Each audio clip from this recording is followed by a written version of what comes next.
No sé si alguna vez os han engañado cuando habéis ido a comprar un producto. El negocio de las falsificaciones mueve cientos de millones de euros cada año y implica pues pérdidas para las empresas, pero aparte de eso, pues un engaño para los consumidores, que en el caso de determinados productos, pues tú piensas que estás comprando un producto determinado, sea mejor o peor, y resulta que te están dando otra cosa. En otras ocasiones compras un producto, pasa a la siguiente por favor, que quizás no es completamente un engaño, porque, a ver, ¿qué niño no es capaz de diferenciar cuál es el Buddy auténtico y cuál no lo es? Pero bueno, aunque tú ves que no es el auténtico, dices, hombre, es que cuesta la mitad de la mitad. Y bueno, pues a veces los consumidores, aun sabiendo que no es la mejor compra, pues te arriesgas por aquello de tener un producto parecido. Hay muchas falsificaciones de mucho tipo diferente. Yo creo que ninguno de los jóvenes se tragaría esta. ¿Qué es lo que no está bien aquí? Todo, he oído todo, porque una supuesta PlayStation de Nintendo, que, en fin, que no, que yo creo que a los mayores a lo mejor nos lo cuelan. Dice, ¡ay, qué barata para el sobrino! No, es un engaño absoluto porque es una falsedad en todos los sentidos. A veces, cuando vas a determinados sitios, te compras un producto porque quieres que tenga, bueno, si esto llevase aquí un cocodrilo, pues a lo mejor sería más bonito, ¿no? Y como pasa, pues hay marcas que sí se pilla a la primera, que te están dando algo que no es. Y bueno, pues no pasa nada, al fin y al cabo. Pero claro, resulta que alguno de esos productos no solo es una falsedad, sino que son un peligro. Hay ejemplos de teléfonos falsos que han explotado, que han ardido. La falsificación no es una broma. A veces la falsificación puede ser algo realmente mortal. Me cuesta trabajo entender cómo hay personas que están dispuestas a comprar medicamentos en sitios que no son fiables. Sí, son más baratos, pero ¿a qué te estás arriesgando?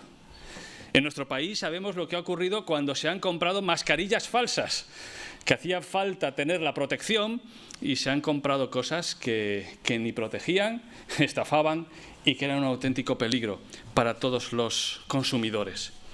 A veces las falsificaciones tienen consecuencias mortales.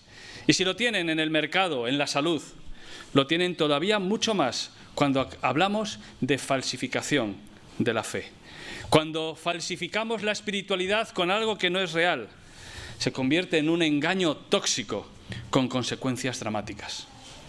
Y Lucas, que ha venido mostrándonos cómo la Iglesia crece, cómo la Iglesia hace frente incluso a las adversidades. Y vemos que en esta Iglesia naciente de Hechos, en la cual hemos visto en los capítulos anteriores, empiezan a surgir también problemas externos, pero Lucas, la Escritura, el Señor, no nos oculta también los problemas internos que vive la Iglesia.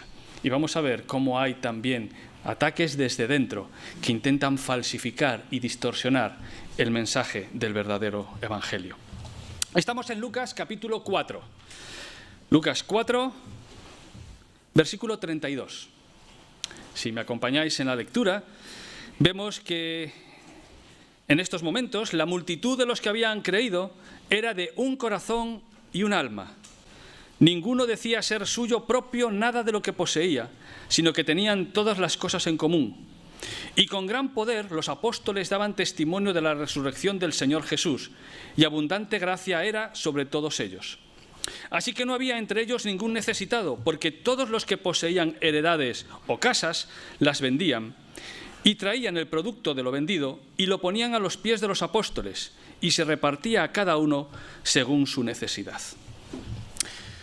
Frente a la falsificación que veremos dentro de unos momentos, Lucas nos está hablando aquí del atractivo de la autenticidad, el valor que tiene la fe auténtica y la fe vivida en la Iglesia. Vemos cómo estamos en un momento de la Iglesia primitiva, un momento en el cual la Iglesia está naciendo, está creciendo y se está expandiendo. De hecho, en los versículos anteriores, si leemos el 31, dice que cuando terminaron de orar, el lugar en el que estaban congregados tembló y todos fueron llenos del Espíritu Santo y hablaban con valentía la palabra de Dios. Nos recuerda eso un poco a Hechos 2, ¿verdad? Que de nuevo hay una manifestación sobrenatural del poder del Espíritu Santo y la Iglesia sigue creciendo, sigue aumentando, sigue dando testimonio de la resurrección. Fijaros la insistencia que hay en el versículo 3, de que sí, los apóstoles tenían poder de parte de Dios, pero lo que hacían sobre todo es ser testigos de quién era Jesús, de su resurrección y del mensaje del Evangelio. Así que los apóstoles y la Iglesia estaban mostrando a la sociedad que les rodeaba la autenticidad del mensaje del Evangelio. Y aquí Lucas nos da un ejemplo de otro tipo de milagro, quizás no tan espectacular, pero igualmente sorprendente, el milagro de la comunidad cristiana. Y si os acordáis, en el capítulo 2 de Lucas hemos visto que él ha mencionado ese espíritu de generosidad fraternal que había en la primera iglesia. Y Lucas de nuevo vuelve a insistir en ello. El milagro de la iglesia es el milagro de una multitud unida, de una iglesia que crece, pero no por ello pierde ni su vitalidad ni su conciencia de unidad. Y lo expresan de una manera práctica, como ya he dicho en unos capítulos anteriores, lo expresan de una manera práctica en su uso y en su distribución de los recursos materiales. Pero fijaros que hay tres formas distintas en las cuales se están compartiendo aquí los recursos. En primer lugar, el versículo 32 nos dice que ninguno decía ser suyo nada de lo que tenía, sino que lo compartía con los demás. Es decir, personas que tenían capacidad económica, que tenían propiedades, lo que eran era altruistas hacia los demás. Sus cosas estaban a disposición de todos los que necesitaban. Hay una palabra que a los niños no hay que enseñarles, es mío, ¿verdad? Es algo que aprenden casi de forma automática. Y luego los adultos la conservamos todo el tiempo, ¿verdad? Esto es mío y sabemos bien lo que son nuestras cosas. Y esto no lo toques. Y lo que está en mi mesa, está en mi mesa. Bueno, también es cierto que te lo desordenan y es un problema, pero bueno, ese es otro tema. Es mío. Y lo que es mío, pues oye, que me ha costado lo suyo, ¿no? O no, lo he heredado, pero es mío. Y sin embargo, en la iglesia primitiva, nadie insistía en que era suyo. Sí, lo tenían, pero lo ponían a disposición de aquellos que lo podían necesitar. Pasaron del mío infantil al nuestro cristiano. Empezaron a pensar más en los demás que en ellos mismos. Y aplicaron lo que significaba el amor fraternal de una manera que era real. Y como familia en Cristo que eran, compartían lo que tenían con todos los demás de la familia. Así que estaban dispuestos a compartir aquello que Dios les había concedido tener. Pero había algunos que iban todavía más allá. Hacían una renuncia de sus posesiones. Decía que todos los que poseían heredades, versículo 34, o casas, las vendían y traían el producto de lo vendido. Ya desde el principio del mensaje del Evangelio, Juan el Bautista, a los que le decían, bueno, entonces, ¿qué hacemos para demostrar que nos hemos arrepentido?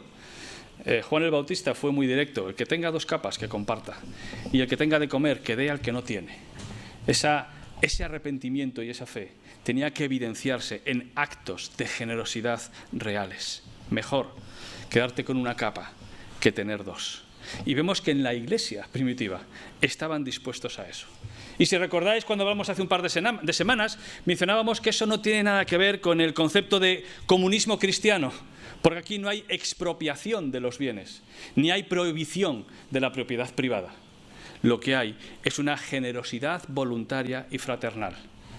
No hay expropiación, pero tampoco hay capitalismo egoísta que solo piensa en su propio beneficio y en no importarte lo que le ocurría a los demás. Los cristianos seguían teniendo derecho a la propiedad. De hecho, a lo largo del libro de los Hechos, se nos dice que los cristianos se reunían ¿en dónde?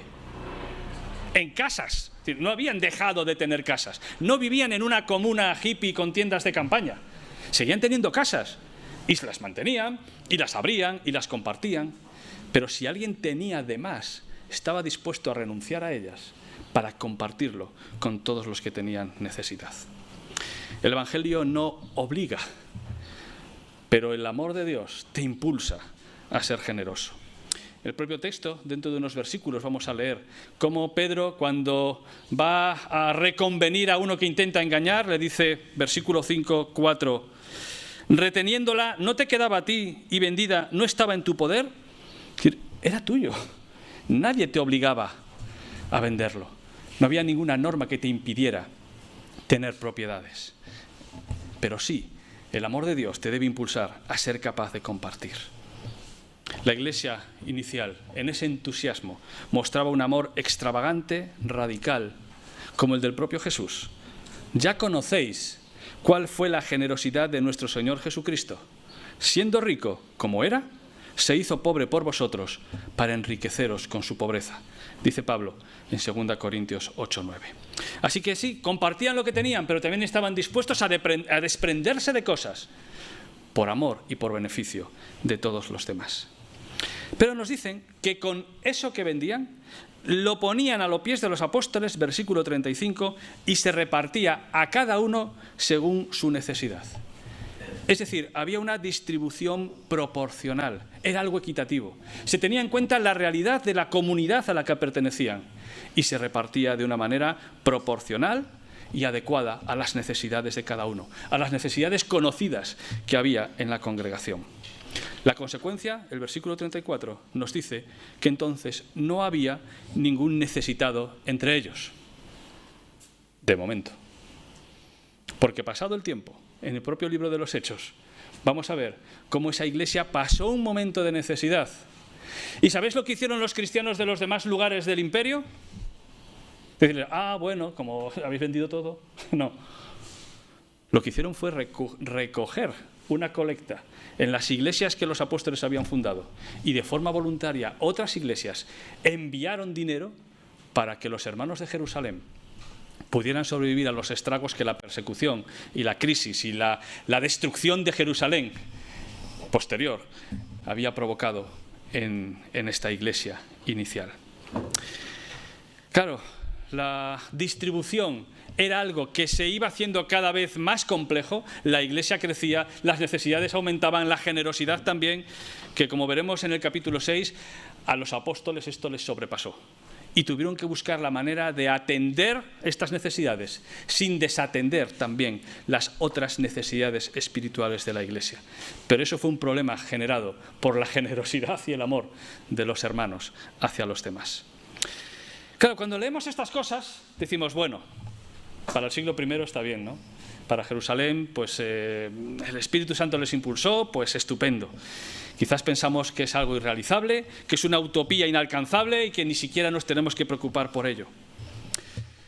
Y es cierto, las condiciones del siglo XXI son distintas a las del siglo I, pero el amor de Dios, la responsabilidad personal y las necesidades están siempre presentes. La Iglesia, la comunidad de creyentes, tiene que ser un testimonio del reino de Dios siempre. Debe ser sal y luz, debe mostrar el amor real a las personas que están a nuestro alrededor. Y ser un testimonio vivo de la resurrección de Jesús es también aprender a cómo compartir con la familia de la fe. Y hace un momento acabamos de tener una ofrenda. Y eso es parte de la expresión de esta generosidad. Y el apóstol Pablo en el Nuevo Testamento también nos habla de la importancia de separar todas las semanas y compartir de lo que tenemos para el bien del reino de Dios, para la obra y para las necesidades de la Iglesia. Y debemos hacerlo, y es una responsabilidad de los creyentes. Pero el Señor nos invita sobre todo a tener una actitud de renuncia, de compartir, de preocupación por las necesidades de los que nos rodean y estar dispuestos a suplir esas necesidades. Porque al fin y al cabo, más bienaventurado estar que recibir. Y esa realidad debe expresarse también en la práctica, en un ministerio, en un servicio dentro de cada iglesia, en el cual se reconozcan, se atiendan las necesidades de los hermanos. Siempre hay necesidades. Y siempre vamos a tener que preocuparnos los unos por los otros. Pero es posible que en los próximos años veamos en nuestro occidente opulento acercarse momentos donde el compartir pase a ser una necesidad para todos en una iglesia. No sabemos lo que va a ocurrir económicamente, pero son muchos los que vaticinan que el estilo y el ritmo de vida que conocemos va a cambiar más pronto de lo que podemos suponer. El materialismo global se tambalea. Un sistema económico y social basado en la explotación, en la injusticia, en el egoísmo, probablemente va a sufrir las consecuencias de alejarse del modelo de Dios para la creación y la humana y responsable manera de administrarla. Pero eso será también una oportunidad para la familia de la fe, para mostrar la autenticidad de la obra de Dios en cada uno de nosotros. En el siglo II, Tertuliano compartía cómo en el Imperio Romano se asombraban de ver cómo los cristianos se amaban y se preocupaban los unos por los otros. La Iglesia auténtica tiene un atractivo que no se puede ocultar, pero sabéis que tampoco se puede falsificar. Y en este caso vemos una persona, a los versículos siguientes, que era un ejemplo de lo que era algo habitual en la Iglesia. Lucas nos dice que los que tenían, pues compartían y vendían. Y en el versículo 36 nos va a hablar de una persona que es un ejemplo de eso que él estaba diciendo. Entonces José, a quien los apóstoles pusieron por sobrenombre Bernabé, que significa hijo de consolación, levita, natural de Chipre, vendió una heredad que tenía y trajo el producto de la venta y lo puso a los pies de los apóstoles. Aquí vemos el valor del ejemplo. El valor del ejemplo. Lucas nos ha hablado de lo que hacía la colectividad. Pero sabéis, no hay colectividad sin individualidad. La colectividad está formada por un montón de personas que somos responsables de lo que hacemos. Y muchas veces es fácil escudarse en, bueno, es que nadie, es que todos, es que... Y aquí la Biblia nos da ese equilibrio. Lo colectivo no nos exime de nuestra responsabilidad individual. Y nos muestra el caso de un hermano, un José. Creo que todas las iglesias desde el siglo I han tenido uno o varios Josés. Pues este es uno de ellos, ¿no? José, en este caso, levita, es decir, de familia judía, además de un grupo, de una tribu volcada en el servicio, los levitas, natural de Chipre, es decir, era judío pero había nacido fuera de Israel y por tanto tenía esa doble cultura, la cultura helenística y la cultura judía. Así que era un hombre que conocía distintos ámbitos sociales, culturales, y esta persona era alguien que llegó a ser bien conocido por los apóstoles. De hecho, le pusieron un mote, un sobrenombre. Sabían quién era, sabían cómo era y le cambiaron el José, como digo, para diferenciarlo de otros, para llamarle Bernabé, hijo de consolación. Por cierto, esa palabra es la misma que se aplica al Espíritu Santo, el Paracletos, el que viene a nuestro lado a auxiliarnos, a consolarnos, a apoyarnos. ¿Cómo sería Bernabé? ¿Cómo sería José para que le llamasen Bernabé? Para que fuese alguien como el Espíritu Santo, permitirme la comparación, alguien cercano, que anima, que estimula, que está a nuestro lado para ayudarnos en nuestra necesidad cotidiana. Eso era Bernabé. Y sabéis, Bernabé es una de esas personas que a menudo pasan desapercibidas. Todos nos suena Pablo, nos suena Pedro, Juan, y sin embargo Bernabé es uno de esos secundarios imprescindibles para la obra de Dios. Y no podemos ahora ver la biografía de Bernabé. A lo largo del libro de los Hechos vamos a ver cómo va apareciendo. Pero sin Bernabé, el Señor utilizó a Bernabé para que la iglesia fuera lo que fue en esos primeros siglos. Porque él fue el valedor de Pablo. Cuando nadie confiaba en Pablo, cuando se convirtió. Pero tampoco después. Cuando veían a Saulo como alguien, bueno, nos había perseguido al fin y al cabo, el que lo presentó, el que dio la cara por él, fue José, el hijo de consolación. Bernabé fue el valedor, fue el padrino, por decirlo así, de Pablo, para que fuese aceptado. Lo fue de otros, de Marcos, por ejemplo, cuando hubo su conflicto y tampoco nadie quería confiar en él. Tanto confiaban en Bernabé, que cuando los apóstoles quisieron saber qué estaba pasando en la misión en los gentiles, en la conversión de los gentiles, ¿sabéis a quién envían? A Bernabé, delegado de los apóstoles, para ver qué es lo que estaba pasando allí. Cuando empieza la gran obra misionera de las iglesias desde Antioquía, ¿sabéis a quién separa a Dios? ¿Quién llama del conjunto de la iglesia para salir a la misión? A Bernabé, que es el que inicia los viajes misioneros junto a Pablo. Y después Pablo es el que sabemos que es, ¿no?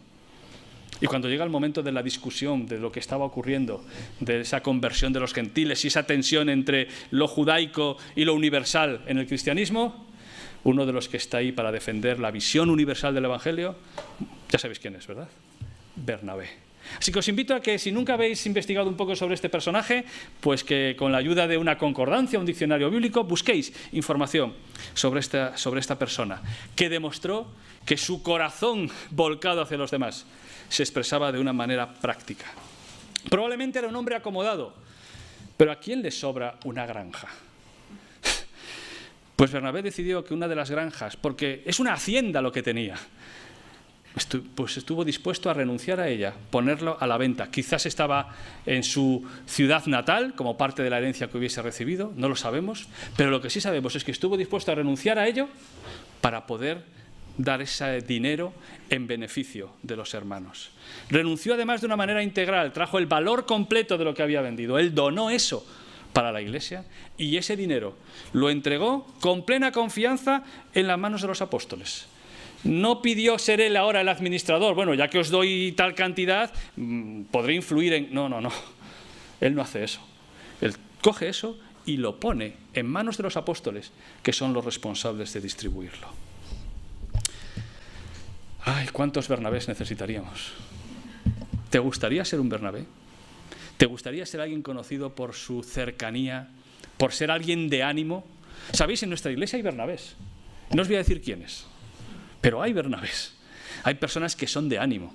Hay personas que están a tu lado y que te estimulan y que te animan, que te consuelan, que comparten, lo mucho o poco que tengan. La cantidad no es lo importante en este caso, sino la actitud de estar dispuesto. Y cualquiera de nosotros podríamos ser un Bernabé. Una persona que fue también un puente entre culturas, algo muy necesario en una iglesia intercultural como la nuestra. Una persona que fue generosa con lo que tenía, con lo mucho o con lo poco. Y sabéis, desde el punto de vista bíblico, el trabajo, el bienestar que disfrutamos, no es solamente para nuestro propio bienestar, que es correcto que sea así, sino también para poder compartirlo con los demás. El que robaba, que no robe más, sino que trabaje con sus manos para que pueda compartir con el que tiene necesidad, dice Pablo. Y a los ricos de este mundo, le recuerda Pablo a Timoteo, manda que no sean orgullosos y soberbios por lo que tienen, sino que sobre todo sean ricos en buenas obras y en generosidad, porque para eso Dios les ha dado también esa prosperidad. Bernabé fue un ejemplo de cómo seguir a Jesús en la práctica. Fue algo admirable, valioso, genuino. Pero eso se puede aparentar. Se puede aparentar la generosidad, el altruismo, el estar al lado de los demás cuando realmente lo necesitan. Pues algunos lo han intentado y el resultado ha sido desastroso. Cierto hombre, capítulo 5, versículo 1, llamado Ananías, con Safira, su mujer, vendió una heredad y sustrajo parte del precio, sabiéndolo también su mujer. Luego llevó solo el resto y lo puso a los pies de los apóstoles. Pedro le dijo: Ananías, ¿por qué llenó Satanás tu corazón para que mintieras al Espíritu Santo y sustrajeras del producto de la venta de la heredad? Reteniéndola, ¿no te quedaba a ti? Y vendida no estaba en tu poder. ¿Por qué pusiste esto en tu corazón? No has mentido a los hombres, sino a Dios. Al oír Ananías estas palabras, cayó y expiró.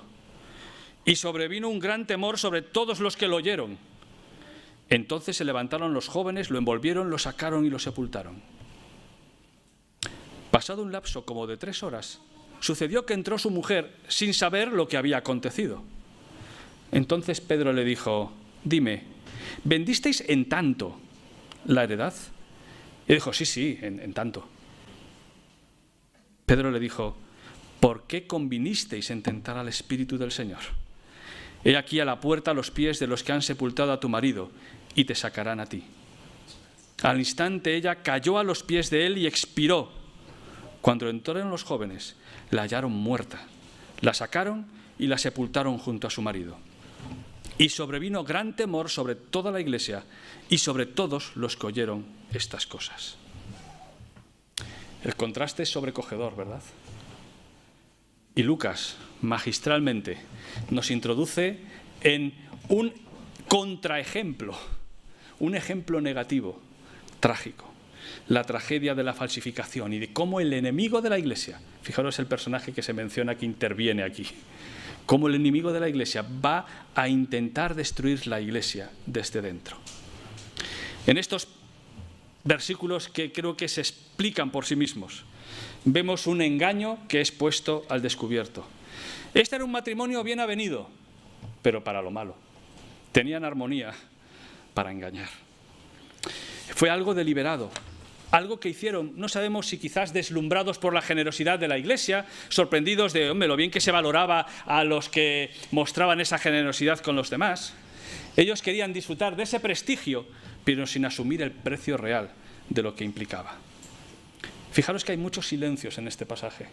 No sabemos si eran creyentes auténticos o no. No sabemos por qué Pedro lo supo.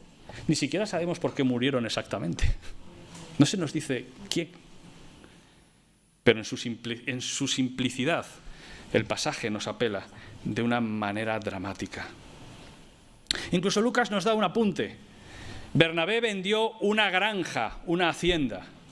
Ananías y Safira vendieron una parcelita. Porque lo que querían no era ser generosos, sino aparentarlo y quedar bien delante de los demás. El problema no fue que lo tuvieran o que no lo tuvieran. El problema no es que tengan una propiedad y no la quieran vender. Fijaros que el texto lo aclara. Teníais toda la libertad para quedárosla, para venderla. Ese no era el problema. El problema era el engaño. Querían hacer una malversación de la ofrenda para la Iglesia, para el Señor. Querían quedarse con una mordida del dinero que se estaba manejando en esta operación. Eso es actual también, ¿verdad?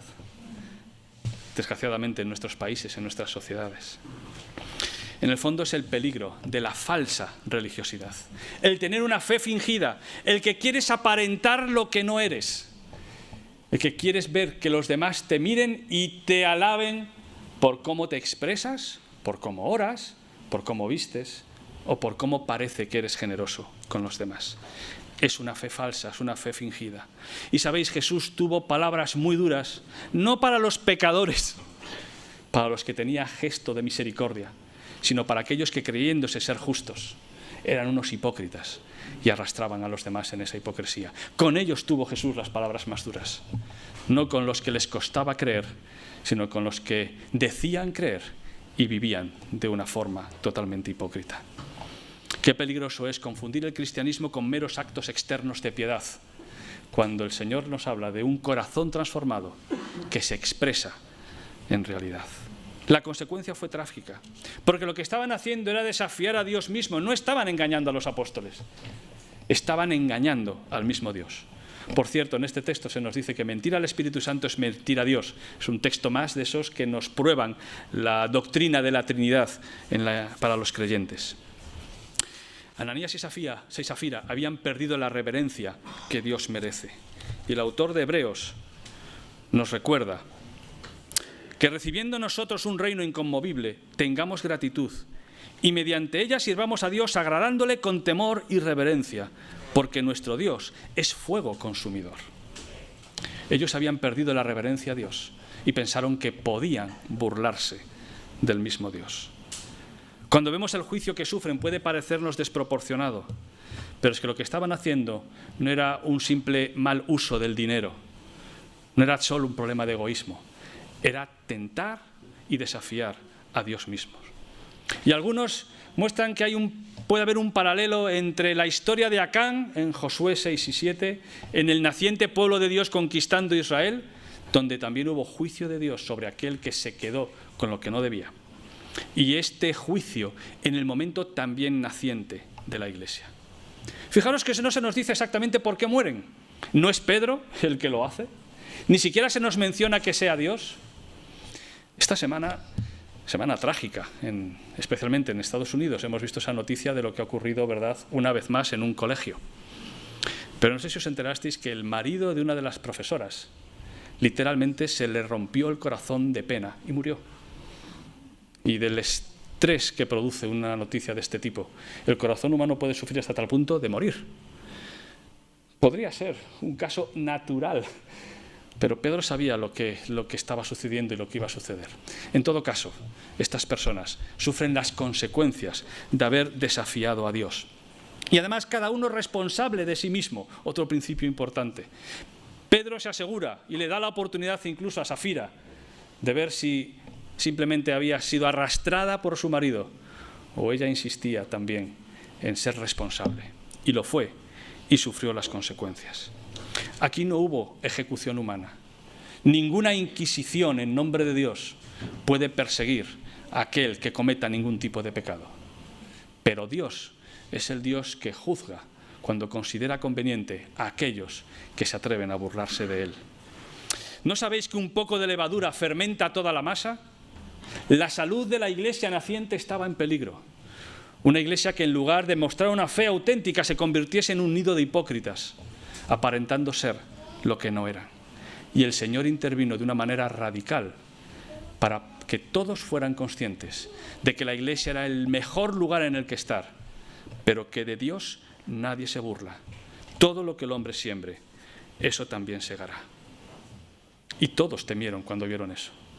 Y sabéis, cuando uno lee versículos como estos, tiene que reflexionar acerca de cuál es mi actitud ante Dios. Incluso Bernabé tuvo sus flaquezas. Cuando leamos su historia vamos a ver que en algún momento no se mantuvo fiel a esa coherencia que él tenía.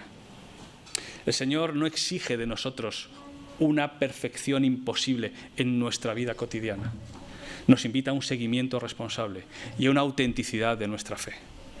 Y el Señor nos invita a que cuando participamos de este pan, cada uno se examine a sí mismo. Y por no examinarse, nos dice Pablo en Corintios 11, algunos entre vosotros están debilitados y algunos duermen. ¿Puede haber juicio de Dios sobre mi vida por ser irreverente, por no tomarme en serio la espiritualidad, por vivir una fe fingida? Somos una comunidad de pecadores, pero necesitamos acercarnos a Dios con sinceridad para que Él limpie nuestro pecado. Lo que no podemos ser es una comunidad de falsos cristianos, ni de hipócritas que aparenten una fe que no es auténtica. Debemos ayudarnos los unos a los otros a ser el tipo de iglesia que Dios quiere. Una iglesia auténtica, una iglesia que muestra el resultado del amor de Dios en nuestras vidas. Os dejo con una imagen final.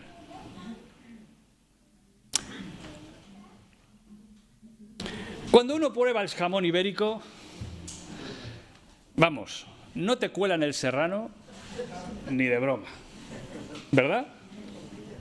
Y menos en Salamanca. A veces no se puede tener ibérico y te conformas con el serrano, pero vale. Pero ¿sabes cuál es la diferencia?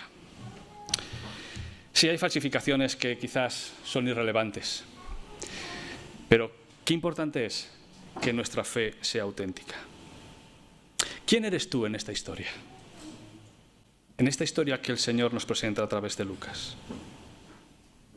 Somos llamados a ser una comunidad atractiva, apetecible, ibérica, en el buen sentido, no me pongo patriota, una comunidad pata negra que muestra la realidad del amor de Dios. Es una responsabilidad colectiva, pero también individual. Yo soy llamado, tú eres llamada a ser un cristiano auténtico, a tomarte a Dios en serio. No os dejéis engañar por ninguna falsificación. Solo en Jesús está la verdadera iglesia, la verdadera vida.